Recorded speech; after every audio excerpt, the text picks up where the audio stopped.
Everyone in the city knew the name Esteban Rios, and everyone, without exception, had a story to tell about him. None of them good. On that quiet Wednesday morning, El Mirador restaurant had only a few tables occupied. The atmosphere was calm, almost silent, like the breath held before a storm. Natalia, the new waitress, was setting the tables with careful precision. Her hands moved automatically, cutlery, glass, napkin, but her mind struggled to stay focused. She had been working there for only 2 weeks, but she could already feel the weight of something unspoken lingering in the air. Fear, silence, obedience. The sharp sound of the door slamming open cut through the morning hush like a blade. Every head turned. The veteran waiters exchanged nervous glances. 2 of them disappeared into the kitchen with mumbled excuses. No one needed to say his name. Everyone already knew. Esteban had arrived. The millionaire businessman walked in with confident, heavy steps, like the place belonged to him. And in a way, it did, at least in his mind. Always demanding, always impatient, incapable of treating anyone with basic decency, Esteban sat at his usual table without acknowledging a single soul. He always ordered the same thing. He always insulted someone. He always left behind a trail of tension, humiliation, and broken spirits. But this morning, there were no veteran waiters left to take his order. Only Natalia. She straightened her posture, grabbed her notepad, and walked toward him, trying to suppress the tremble in her hands. "Good morning, sir. May I take your order?" Esteban didn't even look up from his phone. "Bring me a strong coffee. And I mean strong, not that watery garbage you people call a drink. And hurry up. I don't have all day." Natalia noted his request calmly. "Of course, sir. I'll be right back." She went to the kitchen, prepared the coffee with care, and returned only a few minutes later. As she handed him the cup, Esteban took a long sip and, without warning, threw the cup violently against the wall. Porcelain shattered. Coffee splashed. A gasp rippled through the room. "This is a joke," he shouted. "You still haven't learned to make a decent cup of coffee?" Customers at nearby tables turned, startled by the crash. Natalia didn't flinch. She grabbed a cloth, wiped the wall, then looked him dead in the eyes. "Maybe the problem isn't the coffee, sir. Maybe you're just too used to thinking you can humiliate anyone just because you have money." The silence that followed was absolute. Even the sound of forks and knives came to a halt. Esteban finally looked up from his phone and stared at her, enraged. "How dare you?" He growled. "Do you have any idea who you're talking to? I could make you disappear from this city with a single call." Natalia didn't blink. "Then make the call. Just know that if you do, you'll be proving I'm right." Esteban stood up. His hands trembled with rage.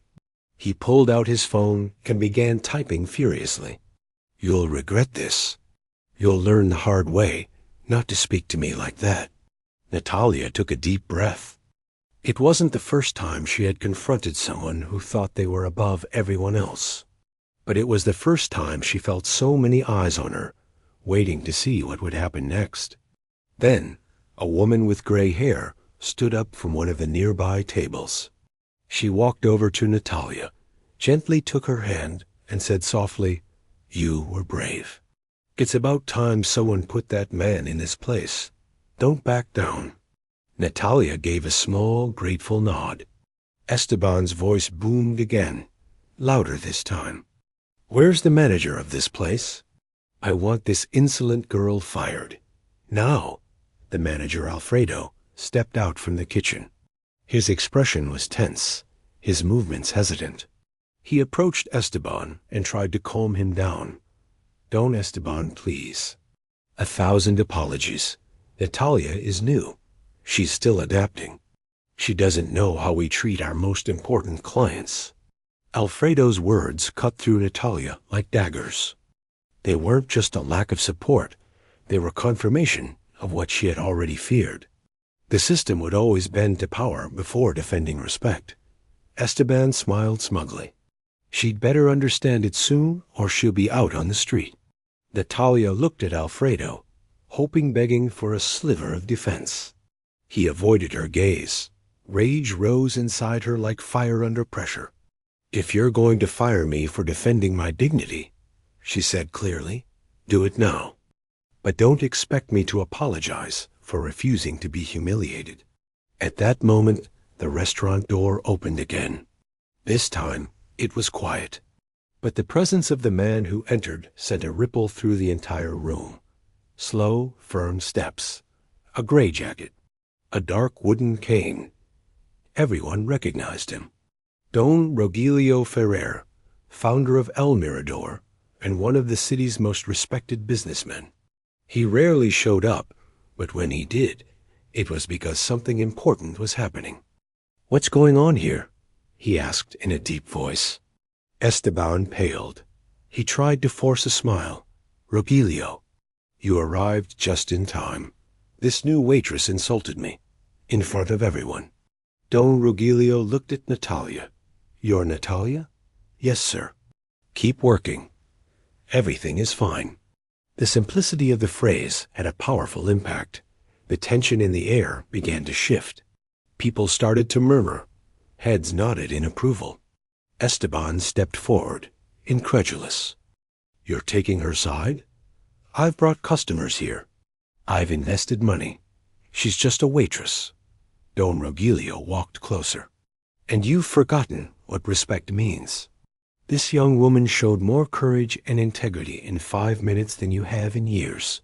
In this restaurant, everyone is important. No one has the right to treat others like garbage." Esteban had no words.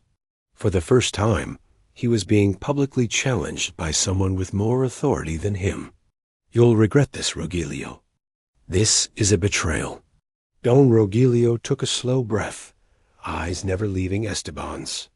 "If you walk out of here right now making threats, you'll be banned from every one of my businesses. And I'll make sure everyone knows who you really are." Esteban's face twisted with fury. He knocked over a chair and stormed out without another word. From the back of the room, a customer discreetly filming with his phone lowered the device slowly, as if realizing he had just captured something far bigger than a morning argument. Natalia stood still for a few seconds after Esteban left. Her heart raced. Her hands trembled, not with fear, but with the flood of adrenaline that follows a confrontation. The silence that filled the restaurant now was not the same heavy silence as before. It was different. It carried something unspoken. Admiration. Don Rogelio approached her calmly, his expression firm but gentle. "You were more than just an employee today, Miss Natalia. You were the voice of all those who've been silenced." She didn't know what to say. Her lips parted slightly, but no words came out. She simply nodded, head bowed, trying to keep her emotions from spilling over. Don Rogelio noticed and added, "Come to my office after your shift. I'd like to talk about your future here." That afternoon, El Mirador returned to normal operations, but nothing was the same. Customers approached Natalia, shook her hand, and praised her courage. An elderly couple left a red rose on her serving tray. A young man paid his bill and left a generous tip with a handwritten note. "Because of you, I believe in people again." The video of the confrontation began to circulate that same day. Natalia's words, her calm defiance, and the way Esteban left with his pride, shattered spread like wildfire. Comments flooded in phrases like "the waitress who silenced the millionaire" and "courage," shaped like a woman, dominated the conversation. But Natalia kept her feet on the ground. When her shift ended, she walked to the small back office where Don Rogelio waited. He was sitting behind a wooden desk, glasses resting low on his nose, a few papers spread in front of him. "Close the door, please." She did. "I imagine you know that standing up to someone like Esteban Rios isn't easy. Many of my managers and directors have tolerated him for convenience. But you didn't. And that's why you're here now." Natalia sat down, unsure of where this was going. I want to offer you the position of customer service supervisor. It's an important role, not just for managing staff, but for representing the values we want to uphold here: honesty, courage, and dignity. Natalia swallowed hard. But Mr. Rogelio, I only finished high school. I've never taken a management course. I never thought I could lead anyone. But you already did, he said. Without a special uniform or a title, you led with your attitude. That can't be taught in any classroom. I don't know if I'm the right person for this ... You are, and you won't be alone.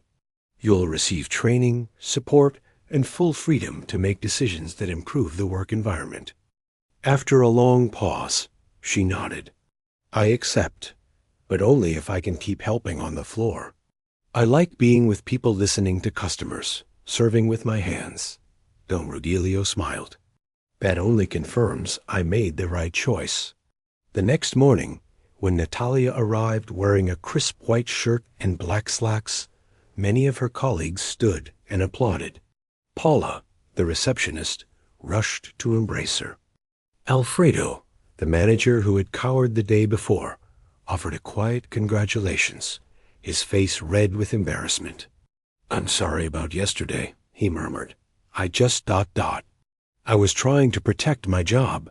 I understand, Natalia replied. But no one should stay silent out of fear. If we don't respect ourselves, no one else will. Over the next few weeks, the restaurant began to change. Employees were listened to more attentively. Clients who once yelled or mistreated staff were warned, and some even banned. Signs were posted on the walls that read, "Everyone is treated with respect here, including our team." Esteban, meanwhile, tried to reverse the damage. He reached out to the local newspaper, eager to tell his side of the story, but no one wanted to publish it. He tried to rally support from fellow business owners, but most were secretly relieved to see his mask finally fall. He even considered suing the restaurant for defamation and emotional distress, but dropped it once he realized public opinion had firmly turned against him. Natalia, on the other hand, was invited to speak at local schools. She shared her story and spoke about courage in the workplace. Young people saw her as a role model. Women called her an inspiration. At home, her parents watched her interviews with teary eyes. "Honey," her father said, "I always knew you'd do something great. I just didn't know it would start with a cup of coffee thrown against a wall." Don Rogelio observed her growth with growing pride. One afternoon, during a teen gathering, he pulled her aside. "I have another proposal for you," he said. Natalia already had a feeling what it might be. "I want to open a new restaurant. You'll be the general manager from day one. You'll help build the team, train the staff, choose suppliers. You'll be my partner." She laughed nervously. "This is all happening so fast ... When you plant respect, you harvest trust. And I trust you." 3 months later, the new restaurant opened. It was called La Voz Clara, the clear voice named at Natalia's suggestion. The grand opening was a huge success. Hundreds came, many just to meet the woman who had stood up to a millionaire. In her opening speech, she spoke softly but firmly. "I'm not here because I confronted a powerful man. I'm here because I refuse to make myself small. I learned there is power in saying no when everyone expects you to bow your head. And dignity is not something to be negotiated. It is something to be defended." Applause, tears, smiles. Esteban watched the broadcast from his office, now eerily empty. His company faced investigations for tax fraud. Former allies distanced themselves. For the first time, he wasn't feared. He was ignored. For days, Caesar's apartment felt like a war hideout. The baby's cries were muffled with blankets, and the TV was never turned on. Alice barely slept. Every noise in the hallway made her heart race, as if the past were knocking at the door. Caesar, on the other hand, proved surprisingly skilled with the baby's routine.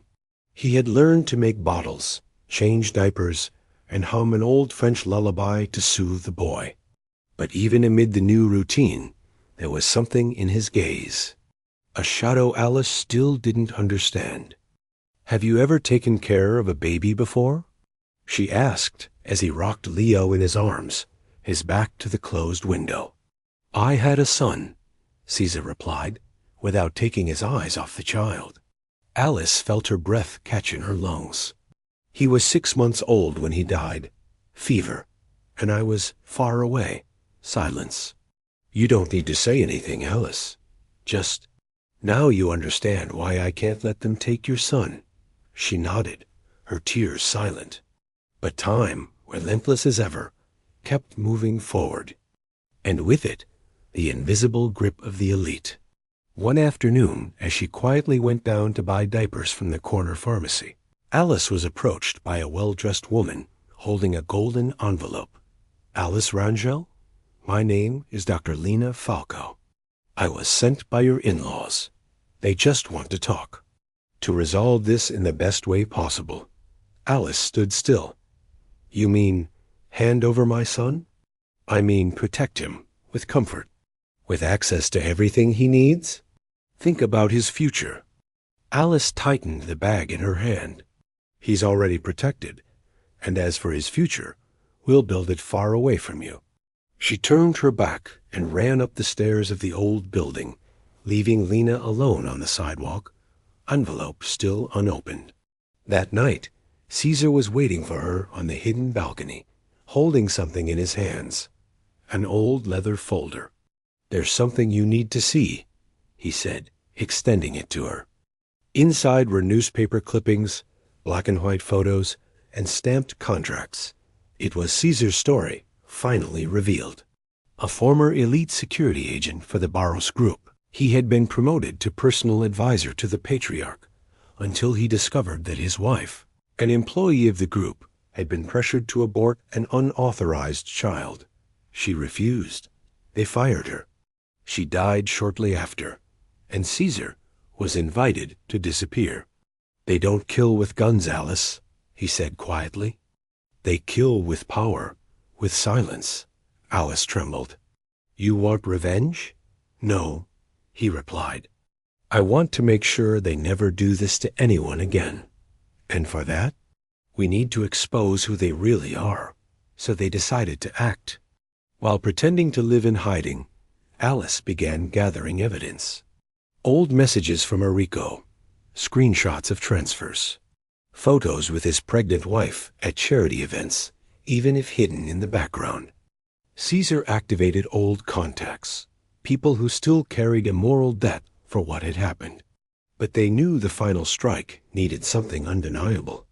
That's when the plan came, to use the family's own obsession with appearances against them. Alice reached out to lawyer Lena days later. But this time, she was recording everything. "I agree to speak with them, but in public. At dinner, as a family. No back rooms." Lena hesitated, but agreed. After all, to the Barros family, image was everything. A meeting was arranged at a restaurant, closed exclusively for them, with discreet photographers and waiters trained to guard the elite's secrets. Alice arrived with Leo in her arms. She wore a simple, elegant dress, hair neatly tied. In her presence, there was a dignity that neither time nor abandonment had managed to erase. Enrico looked pale, his mother cold as ice, his father absent. Throughout the dinner, they spoke as if nothing had happened. It was theater, a staged performance to show that everything had been resolved. But then, as the coffee was served, Alice placed a flash drive on the table. "Here are all the messages, bank records, and documents proving that Enrico acknowledged our child, that he promised to register him, to care for him, and that you, as a family, tried to silence it all. The silence was deadly. I don't want money.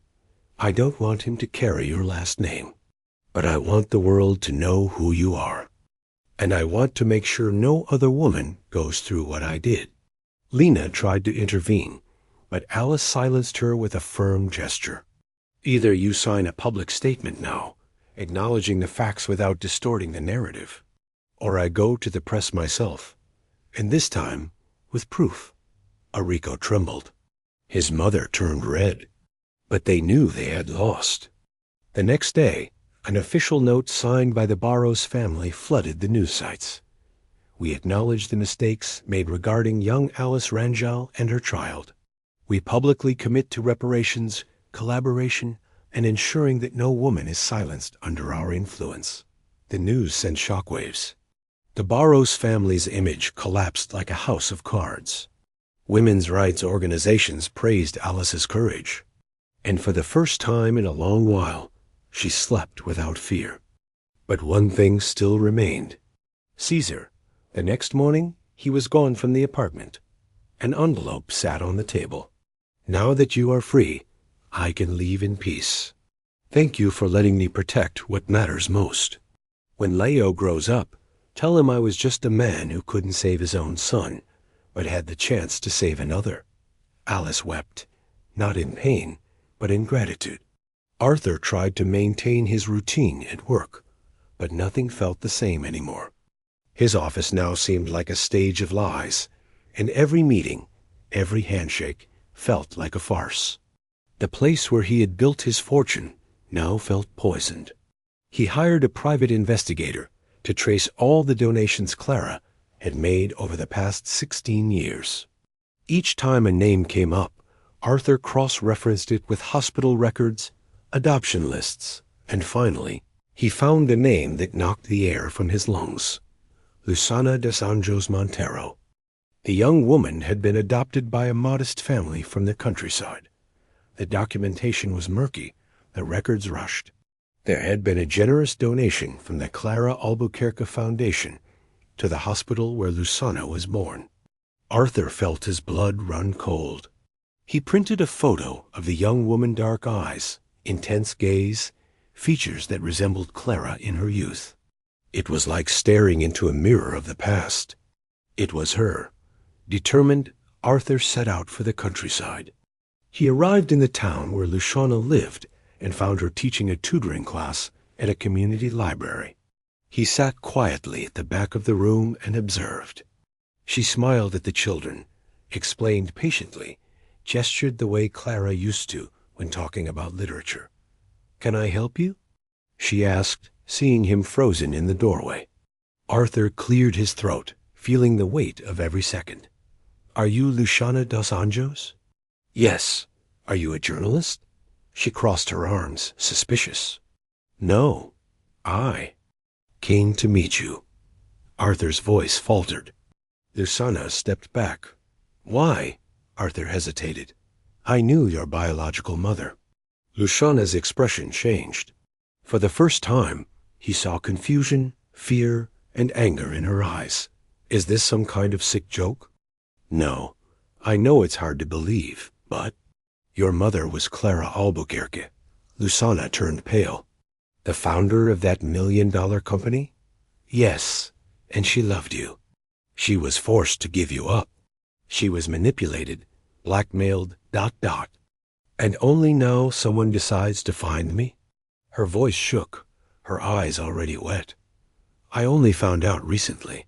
I was deceived too, but I'm here now, and I want to tell you everything. Everything that was kept from you." Lusana stared at him for a long moment. There was too much pain there, contained rage, but also a deep desire for answers. "Tell me, from the beginning." They sat there among worn books and children's drawings. Arthur told her everything. The relationship, the family pressure, the pregnancy, the adoption, the silence, ... everything. When he finished, Lusana was silent. "And what do you want from me now?" "Nothing," he replied sincerely. "Only that you know who you are, and that none of this was your fault." Lusana crossed her arms. "I always felt something was off. My adoptive mother said I was a blessing, but never told me where I came from. Deep down, I felt ... discarded."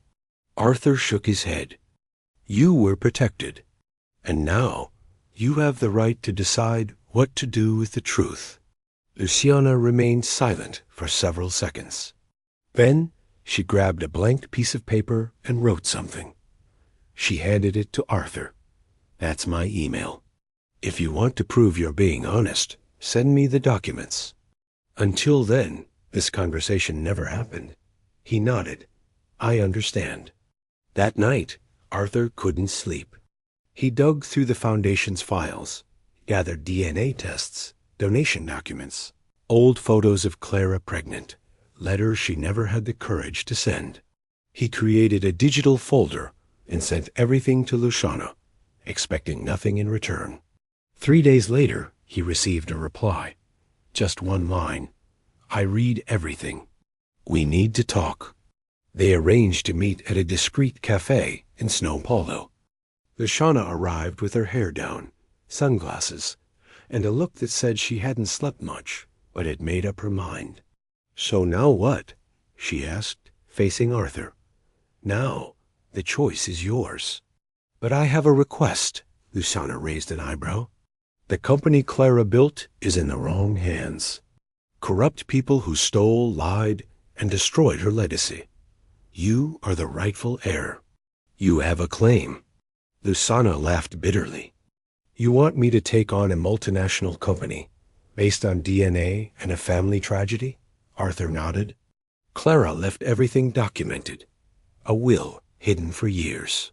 With the help of a trusted lawyer, we can validate it, but only with your approval. Luciana was silent, then sighed. I don't want the money. I want justice. I want her name no longer associated with coldness and abandonment. I want people to know who she really was. Then let's tell the world. Luciana thought for a long time, then extended her hand, but on my terms. Arthur shook her hand, moved. However you want. They began discreetly. Luciana appeared as a speaker at an event on philanthropy and social justice. In her speech, she carefully and truthfully revealed the story of her origins, without directly naming anyone. The response was huge. Soon, journalists started investigating, and documents surfaced. Clara's name was re-evaluated. The company began to tremble under the weight of the revelations. A new legal process was launched, and the will was officially presented. Society discovered that the true heir of Albuquerque and Montero was not a socialite raised among caviar and yachts. She was a humble woman, educated through public scholarships, who worked with children and knew the value of truth. Arthur, by her side, became her mentor, advisor, and maybe something more. But that, he knew, only time would reveal. The room fell into a tense silence. Mr. Albuquerque, the longtime patriarch and CEO, slowly rose to his feet. His voice was quieter now, stripped of arrogance. Where did you find these lies? Ana turned toward him, calm but unflinching. Not lies, truths. Truths your own father buried, truths you helped conceal. She opened a final envelope handwritten letters from her grandmother to Julia, her biological mother. They confirmed not just love, but pain, fear, and threats from the family if the relationship were exposed. You paid Julia to disappear. You threatened to destroy her life if she ever said I was born from this family. And when she died, you ensured no trace of me would ever resurface. Julia's name echoed in the room like a ghost rising from the grave. Ana walked toward the board table. Her presence now radiated control, no longer the timid outsider. You denied me because I wasn't born with your wealth, because I was a child of shame in your world. But shame, she said, voice steady, doesn't live in me. It lives in you. Suddenly, one of the senior board members leaned forward. Is this true, Joe? Mr. Albuquerque was silent. Another board member, once fiercely loyal, spoke, voice low. If she is Julia's daughter, and Julia was your sister, she is not only blood, but by the Foundation's bylaws, a rightful shareholder if named in succession. Another turned to Ana. Do you intend to press legal claim? Ana looked down at the documents in her hand.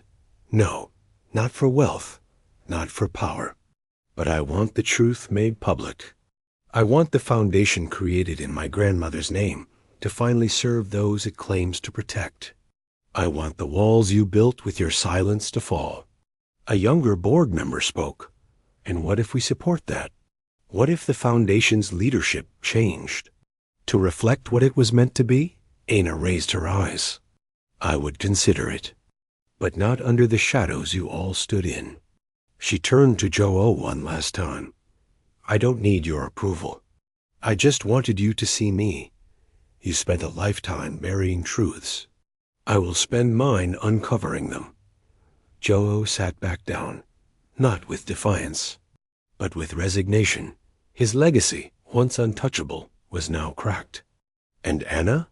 She stepped outside, greeted by the light of a rising sun she hadn't seen in weeks. Behind her, a boardroom that once rejected her was now in the process of transformation. She didn't win with rage. She didn't fight with threats. She walked in with truth, and it was enough.